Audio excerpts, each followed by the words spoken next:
All right, so your trip to Munich, it looks like a deep dives is in order. Your itinerary, specifically the Munich Residence, caught my eye. We're talking way more than just your average palace visit here. Oh, absolutely.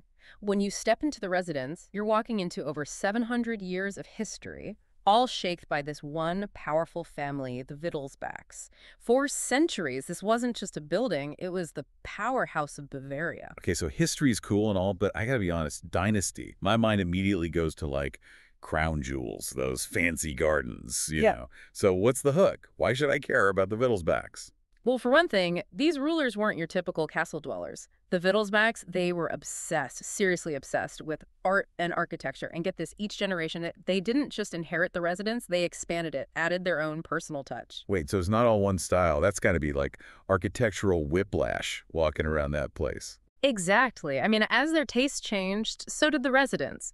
You'll wander through wings designed in the Renaissance, then bam, Baroque, oh, and a little Rococo, even some neoclassical touches. It's like a crash course in European art history, but all under one, admittedly massive, roof. Okay, you've got my attention. So we're talking centuries of art and architecture, but what about the stuff inside? The treasures, the wow factor? What am I looking at here? Oh, there is plenty to take your breath away, believe me. Remember those art-obsessed Wittelsbachs I mentioned? Well, they amassed this incredible collection of Meissen porcelains, one of the largest in the world. Thousands of pieces. We're talking next level. Okay, see, now you're speaking my language. Everyone loves a good teacup, but Yeah. Meissen, that's another thing entirely. Right. Picture this. Dining with kings and queens, because that was Meissen. It was the status symbol. The delicate designs, those vibrant colors. It was highly sought after. All right, so the residence is officially on the must-see list. But you also mentioned Nymphenburg Palace. Is that, just another palace, or is there something extra special waiting for us there? Nymphenburg. It just sounds fancy, doesn't it? Like out of a fairy tale or something?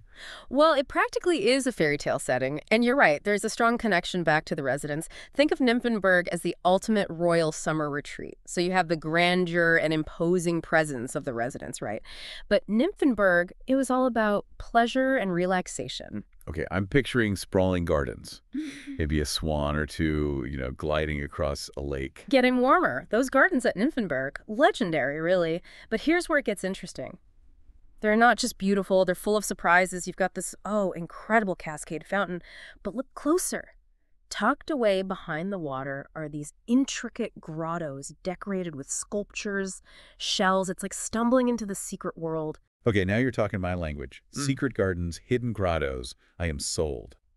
But back in the city, I know I want to explore Marienplatz, that central square everyone talks about. Excellent choice. It's the heart of Munich. Absolutely. And I know you appreciate those small details, the things most tourists miss. So when you're there, standing in the square, look up at the new town hall, the facade with that massive clock. Okay, got it. The Glockenspiel, right? It puts on that whole show, doesn't it? It's more than just a show. Twice a day, that clock tower, it comes alive. Figures pop out, reenacting these historical events like a miniature puppet play. The tradition goes back over a century. Pure Bavarian charm. Love it. I'm definitely catching that show. All this exploring is making me hungry, though. It's got good taste, I know it. Any must-try foodie spots? Feeling adventurous. You absolutely can't go wrong with Victualienmarkt. This isn't just a market, though. It's an experience. Imagine rows upon rows of the freshest produce, meats, cheeses, baked goods, and it's all from local vendors. Okay, so far so good. But I need specifics. Hit me with your best shot. What am I ordering? If you're really feeling adventurous at Victualienmarkt, you gotta try Leberkäse. Leberkäse. Okay, I'll be honest, that doesn't exactly roll off the tongue. But you've steered me right so far. So what is it? It's one of those things, sounds strange, but tastes amazing, Think like a savory meatloaf, corned beef and pork, spices, all baked up with this crispy, caramelized crust, usually served on a roll, little mustard, like the ultimate Bavarian street food. Okay, you had me crispy and caramelized. Leberkäse it is. But after I fuel up, I'm thinking something a little more, refined for the evening. I need something special to unwind after a day of exploring. What could be more special than taking in a concert right inside the residence itself? Wait, seriously? They have concert halls in the palace? They do. Not just one either. Two incredible venues. If you want that truly opulent experience, there's the Cuvillier's Theater. It's a masterpiece of Rococo design. Gilded balconies, plush velvet seats. You'll feel like you stepped back in time to, the days of royal performances. Okay, stop. Goosebumps just thinking about it. But you said 2 options. What's the other one like? If you're thinking more grandeur and scale, the Hercules Hall will blow you away. It was actually designed as a throne room originally, so soaring ceilings, massive marble columns, real sense of history there. Wow. Talk about a tough choice. I guess it just comes down to whether I'm feeling more Marie Antoinette or like Julius Caesar that night. Speaking of feeling royal, any suggestions for lodging? You know I love a hotel with a story.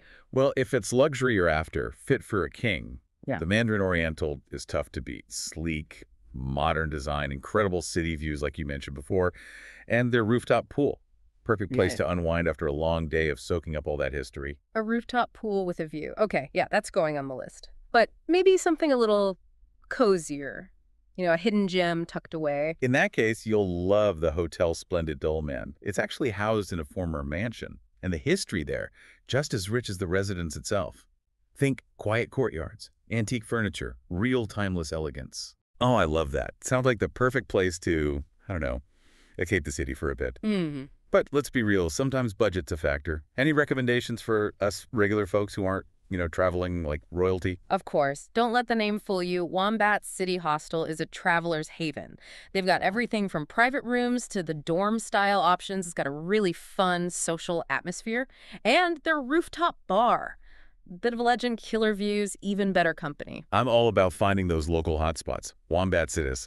This has been amazing. I've gone from Munich, okay, cool, to get me on that plane right now. I have a feeling you're going to have an amazing time. I know I will, thanks to you. All right, before I let you go, any final words of wisdom for our listeners as they plan their own Munich adventures? Here's the thing about the Residence, and really Munich in general. It's a city that kind of reveals itself slowly. Don't just check things off the list. Wander a bit, get lost, let yourself be surprised. Who knows, you might stumble on your own hidden gem that becomes the highlight of the whole trip. Great advice. And there you have it, folks, another deep dive in the books. Until next time, happy travels.